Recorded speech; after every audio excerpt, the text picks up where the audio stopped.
Usapan po natin ngayon ay ito pong si Senator Raffy Tulfo ay na-expose po, no? Na-expose na po ni Senator Pia Cayetano na talagang yung kakayahan niya po bilang senator ay questionable, no? Na-expose na po si Tulfo ni Senator Pia Cayetano. Bakit po? Kauna-unahang debate sumalang dito po sa kanyang, siya po yung siya po yung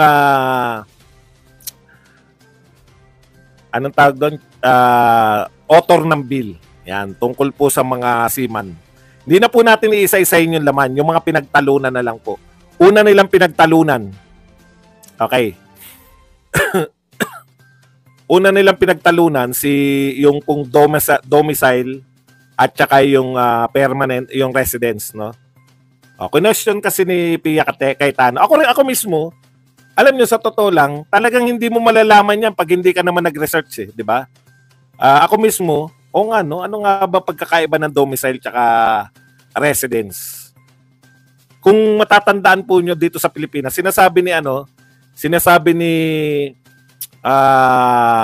Pia Cayetano na sa context ng Pilipinas, magkaiba po yung domicile tsaka yung residence. Kaya dapat sa batas na ginagawa natin, parang ang sinasabi ni Tulfo, naiinip siya eh.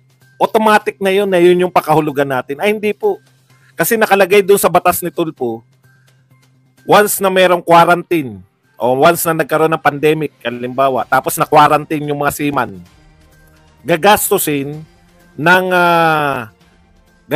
ng gobyerno yung seaman mula quarantine hanggang makauwi siya sa kanyang domicile. Okay, di ba? Okay. Ngayon, kaya kino-question ni Senator Pia Cayetano. Magkaiba po kasi yung domicile tsaka residence dito sa Pilipinas. Totoo po yan. Nagagalit si Tulfo, nagagalit. Parang pareho lang. Ang pagkakaunawa niya pareho lang. Ayan po.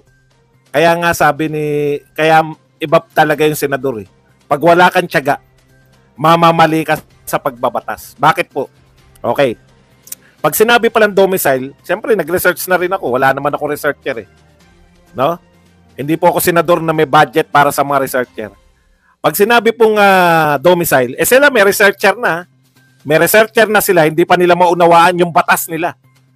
Ako, inunawa ko kung bakit nire-raise ni Senator P. yun. Ganito po yung dahilan para po maunawaan natin. No? Mas maunawaan po natin. Kaya tuwan-tuwa sa akin kahit yung sila Gatas, nakita mo tahimik sila ngayon. Gusto rin nila maunawaan eh.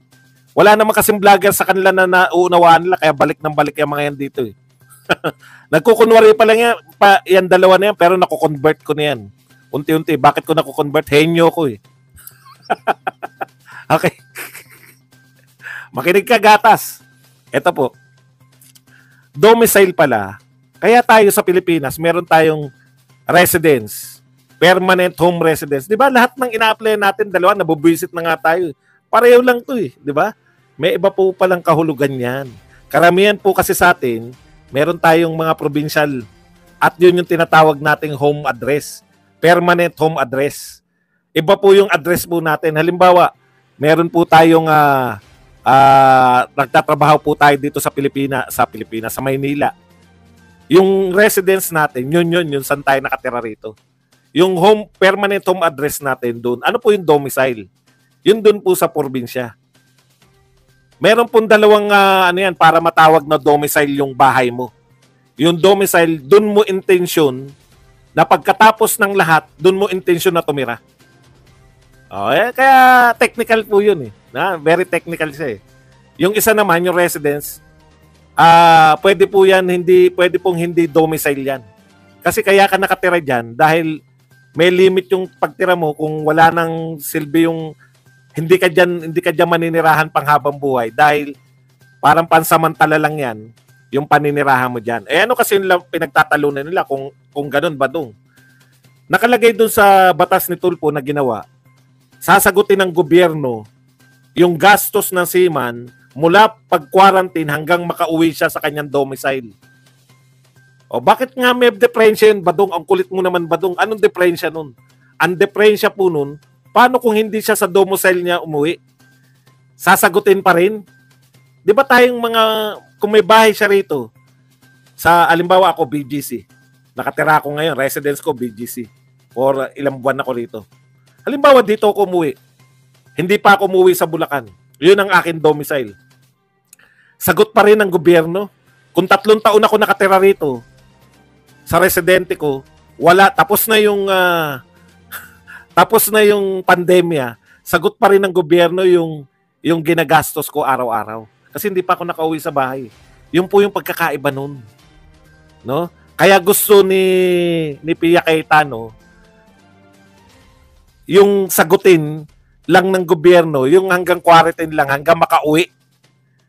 Magkaiba po yung makauwi sa domicile at makauwi sa bahay. Kung nakauwi ka sa bahay, makinig ka kasi siyang Lina. Hindi mo naunawa sinasabi ko eh. Tama yan. Pag makauwi ka na sa bahay, kahit hindi yan yung domicile mo, sa bagay hindi niya maintindihan.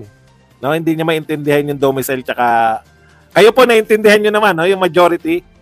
Naintindihan niya, di ba? Si siyang Lina lang hindi nakakaintindi. Alam niyo kung hindi kayo makaintindi, itikom nyo bibig nyo para mukha naintindihan nyo. Tatango-tango kayo. Di ba ganyan sa ano?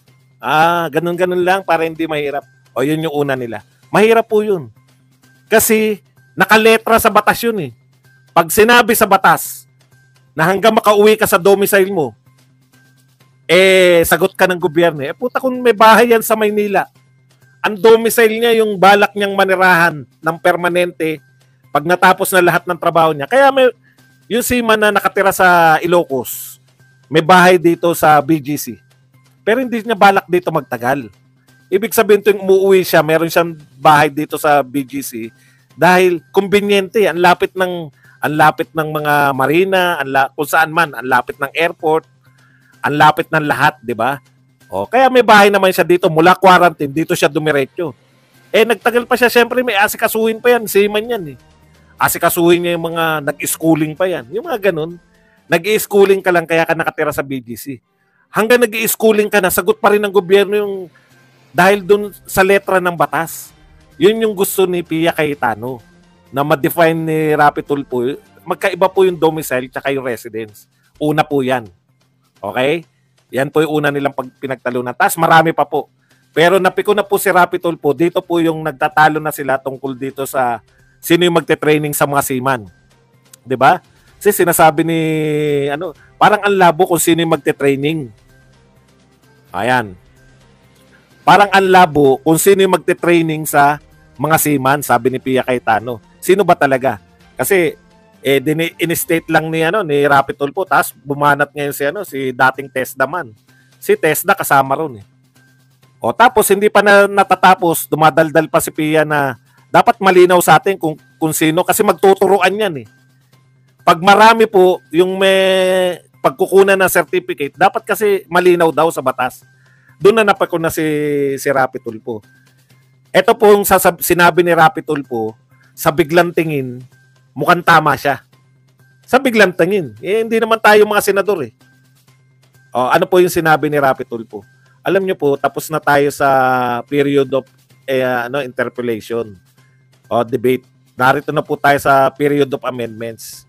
Ang ginagawa nyo po, kino-question nyo ko. Tapos, depende sa sagot ko kung kayo ay may amendments o walang amendments. Pag naipaliwanag ko ng maayos, sabi ni Tulfo, hindi naman gantong-ganto. Pag naipaliwanag ko ng maayos, wala na kayong amendments. Pero pag hindi maganda paliwanag ko, may amendments kayo. Tumatagal po tayo. Gusto nyo, pinahahaba nyo lang yung diskusyon. Tumatagal tayo dito, pinahahaba nyo. Dapat, magbigay na lang kayo ng amendments, sabi ni Tulfo, para ipapaliwanag ko na lang kung ayaw ko yung amendments nyo o tinatanggap ko yung amendments ko. Gusto nyo pa yata, magdala na ako ng kumutat unan dito dahil ang tagal ng natin. Naiinip po si Senator Tulfo. Wala po siyang tiyaga. Yun yung pinakita. Kaya ang sinabi ni Pia Cayetano, welcome po to legislative work. Mabusisi po yung pinasok ninyong trabaho. No?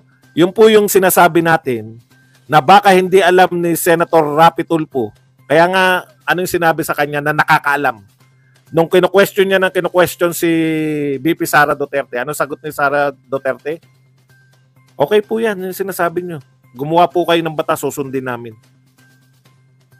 Kasi ang totoong trabaho po ni Rapi Tulfo, nagsimula pa lang ngayon. Yung gusto niyang magsalang ng batas. Magna Carta for Seaman, etc.